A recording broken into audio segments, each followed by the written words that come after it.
welcome to the Surf and River Report. I'm your host, Patty Pagaling with pesticide-free Ojai Valley and Transition to Organics. We're here in the Ventura River Basin with our special on Arundo and its many uses.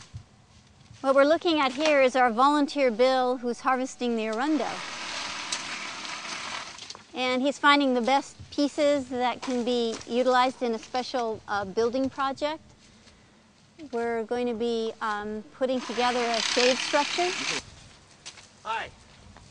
So Bill, I understand you've had a lot of experience using Arundo. Yes, I've built many fences and gate most recently.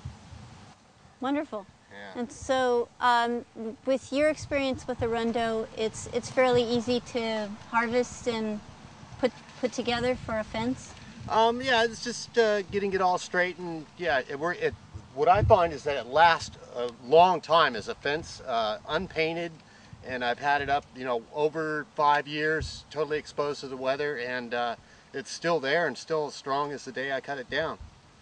Yeah, it's a great plant. So why have you decided to harvest here in this location? I've been authorized to. And I have cut down all the Arundo that was in my backyard, and now you're ready for this patch. Yeah, I'm ready to build more things out of it. Right. Nice and dry and tall and ready to go.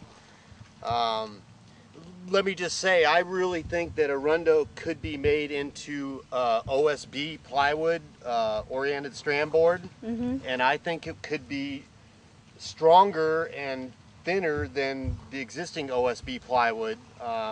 If we just had the lumber manufacturers, if we could, get them to make it, I think it would be a great OSB plywood.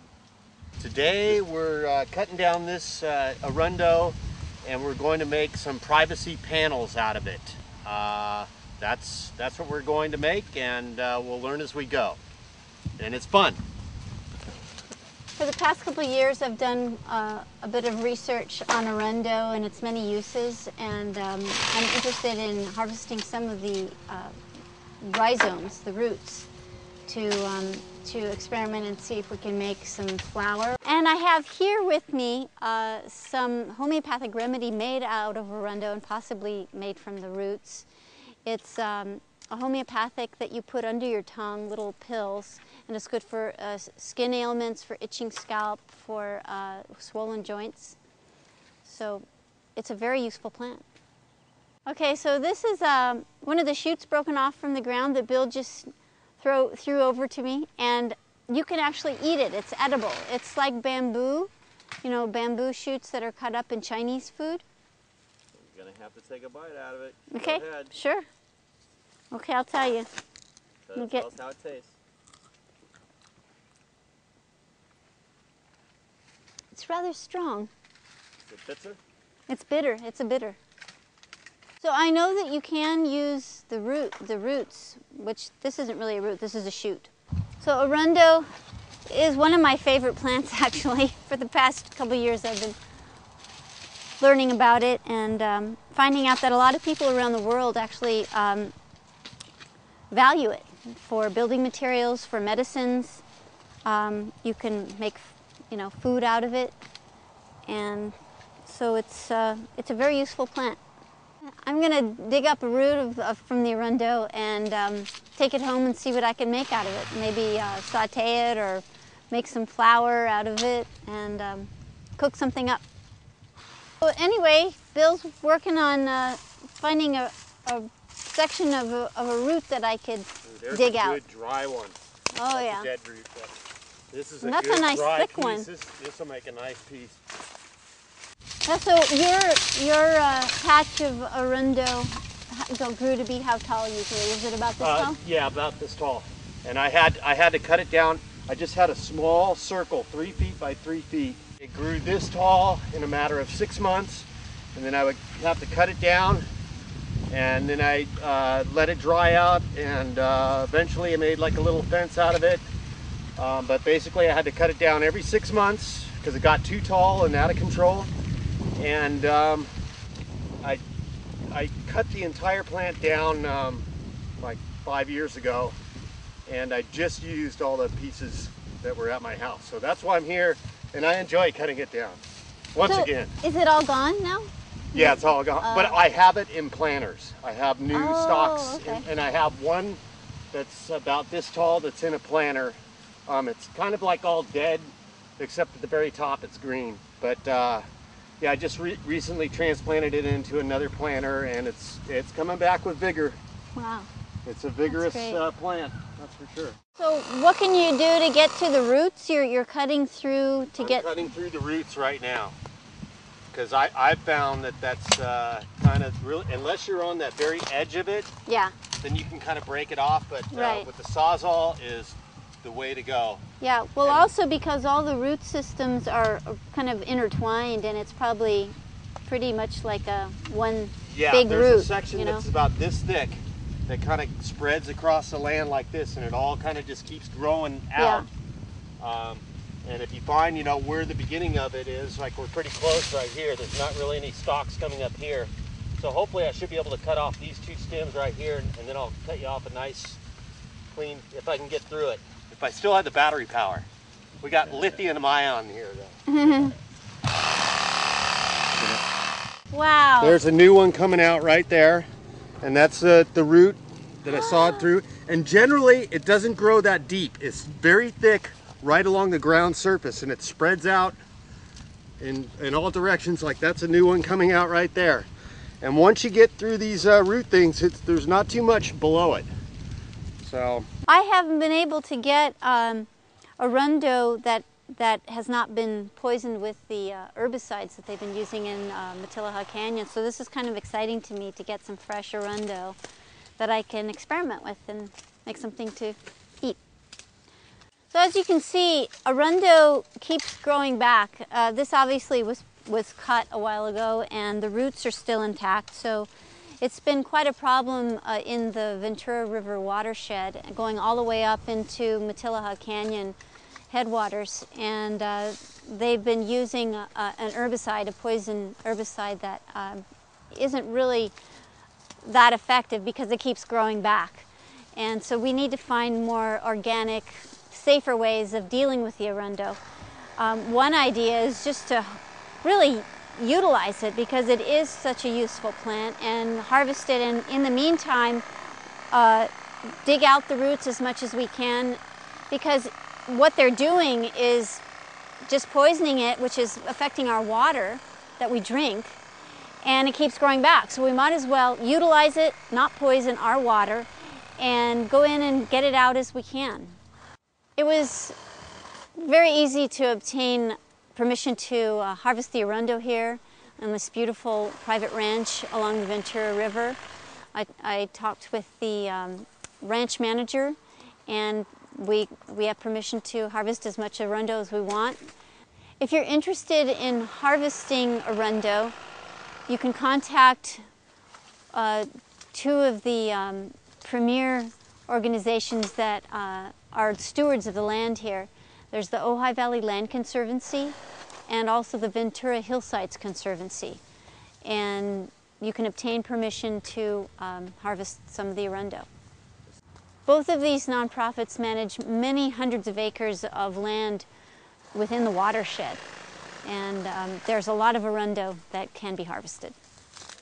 One thing about obtaining permission from the Ventura Hillsides Conservancy for harvesting the Arundo is that you have to take all the scraps with you. You can't leave any of the pieces of the Arundo there. I recently took a tour that was put on by the Surf Rider and Hillside Conservancy and a bunch of others underneath the Main Street Bridge of the Ventura River. And there's lots of Arundo to harvest down there. There's also a lot of homeless encampments that are made from in the Arundo forest. And the people that live down there don't want you cutting that down, and it's really kind of scary down there. So I wouldn't suggest going down there unless you're accompanied by several people, feeling secure. Big people. The hardest part is like shucking this isn't bad. You have male and female pieces. This is a male. How do you tell what's a male? It's got all the branches coming off of it, and a female's like this is a female. Doesn't have branches coming off of it. Oh. See, and that on these here, it's best to wait for it to dry out, and then the leaves come off real easy. When it's wet, it doesn't come off cleanly, and if you let them dry out, and then you take it with the twisting motion. Let me find a dry one.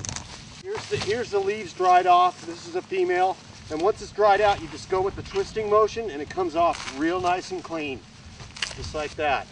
So it's really preferable to get the female pieces then, right? Because they're easier to... Yeah, they don't have the big humps where the branches come off, like this here has the big humps, and you break that off, and then it's still kind of got like things hanging out there. So yeah, the female's a little bit better, but actually the female is weaker. The male is like a stronger, it's less likely to break. These sometimes when they dry out, they're so wet that they actually rot out up at the top. And shucking the leaves. Then you got the dry stuff. The twisting motion kind of comes off like that. When there's a storm and this stuff washes down the river, wherever it washes to, it will start growing again. If it's anywhere near the water source at all, it will start growing again. This is where you want to cut the section. See how that's real nice? The water's not going to get in there. It'll last a long time if you cut it right on that thing at each section. So we'll go down here, about 6 feet long. Does that look like about 6 feet? Mm-hmm. Okay, and we'll just cut it right on the thing right here. Very carefully. Now that one I kind of, but on this piece here, we got it nice and solid there, nice and solid there, and it is exactly 6 feet 2 inches. So Bill is going to demonstrate how to build a multi-purpose shade panel and lining them all up so they're perpendicular to these two pieces of wood. And you're going to somehow fasten the Arundo with the other two pieces of wood. Well, I'm going to let him explain. This is how I made my first fence, but it took me all day to get them so they're nice and perfect, and there's no gaps in between. And right now I'm just... Yeah, so this is just a demonstration, but yeah, you'd be way more careful if you were making a real Yeah, it's been panel. a lot more time, like, you know, getting them straight, and then you're going to be cutting down certain ones, like this needs a hacksaw. Right. So some of them are green and some of them are drier, and the green ones, do they dry down to be smaller? Yeah, they dry down, but see, like wherever these old leaves are on, if you go in a twisting motion, then it comes off clean. Where the green ones are, you can't do it. You can't do it until it dries out. Oh, okay. And then see, so when it dries out, that looks, it gets all moldy and mildewy. So you really do want to take those off once it dries off. But when they're green, it's very difficult to do. And yeah, I found if you grab on it and do a twisting motion, then it comes off cleanly. I see. But it needs to be dry.